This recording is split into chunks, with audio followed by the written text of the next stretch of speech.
Sir मेरा नाम विदुषी है।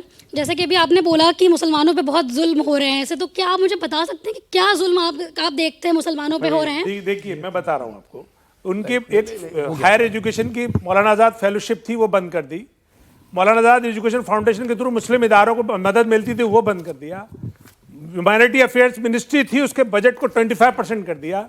मंत्रालय में एक भी मुस्लिम कोई मंत्री नहीं है। यहाँ के 26 मंत्रालय में, टोटल 58 मंत्रालय होते हैं, उसमें 26 मंत्रालय में एक भी क्लास ए कप से ऊपर का मुस्लिम ऑफिसर नहीं है। सड़क पे जो किसी विधानसभा में नहीं है।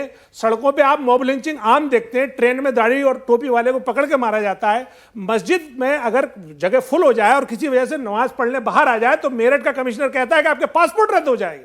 यानी कि जरा सारा वायलेंस होगा और उसके पासपोर्ट रद्द हो जाएंगे। तो क्या है ये जुल्म नहीं है तो और क्या है? ठीक है, एक और सवाल है कि मीट की दुकानें आप बंद रखिए, इनके पहनने पे आप हिजाब क्यों पहन रहे हैं, इनके बोलने पे इन्हें उर्दू से तकलीफ है, इनके रहने में इनके इलाके टारगेटेड हैं, और आप कैसे चाहते हैं? लोकतंत्र में यही होता है। ठीक है कलीम भाई, एक और सवाल ले लेते हैं। नाम? सर आपने अपने पॉइंट में एक चीज़ मेंशन की थी कि ट्रिपल तलाक और आर्टिकल 370 भी बंद कर दिया गया, तो वो इंक्रोचमेंट है कॉन्स्टिट्यूशन ऑफ इंडिया का। तो आप तो फिर ट्रिपल तलाक के फेवर में थे, जो कि शायरा बानो के केस के बाद ही रद्द किया गया था, और शायरा बानो खुद एक मुसलमान थी और उन्होंने खुद इस चीज़ को कहा था। तो आप इस चीज़ को मुझे समझिए। देखिए, मैंने ट्रिपल तलाक को जो किया है, आपने मेरे सिर्फ एक ट्रिपल तलाक को क्यों उठाया?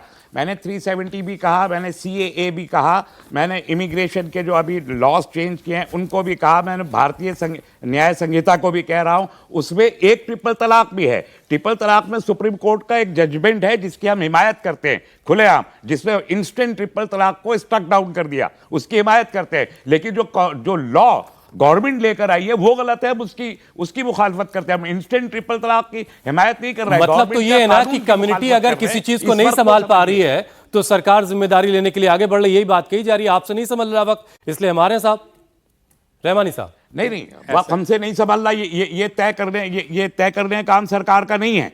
वक्फ हम संभाल रहे हैं, और वक्फ उसमें भी सरकार है। वक्फ काउंसिल क्या है? क्या वो सरकार की नहीं है? वक्फ बोर्डों की जो तश्कील हो रही है, क्या वो सरकार के जरिए नहीं हो रही? जो वक्फ एक्ट 1995 है, उसके बाद वक्फ अमेंडमेंट एक्ट 2013 है, क्या वो सरकार के और पार्लियामेंट के जरिए नहीं आया? हम वक्फ अमेंडमेंट बिल के इस ड्राफ्ट के खिलाफ है। आपको अमेंडमेंट लाना है तो 2013 का जो अमेंडमेंट एक्ट है उसको आप स्ट्रेंथन कीजिए, वेलकम किया जाएगा, पूरी कम्युनिटी, पूरा देश वेलकम करेगा, आप कीजिए। और आपने अपने कॉन्स्टिट्यूशन, अपने मैनिफेस्टो में, बीजेपी ने लिखा है, 2024 में भी लिखा है, उससे पहले भी लिखा है कि हम 2013 के उस वक्त जो के रहमान खान कमेटी बनी थी, वक्फ की JPC बनी थी, उसको अप्रूव किया है बीजेपी ने अपने मैनिफेस्टो में। आज क्यों नहीं लेकर आते उसको? इसलिए कि आज आपको सूट करता है कि आप हिंदू मुस्लिम का डिवाइड इस मुल्क पे मुसलमानों के को सॉफ्ट टारगेट समझ के पहले उनको करें, उसके बाद आप दलितों के रिजर्वेशन को भी खत्म कर दे। तो इसलिए कॉन्स्टिट्यूशनल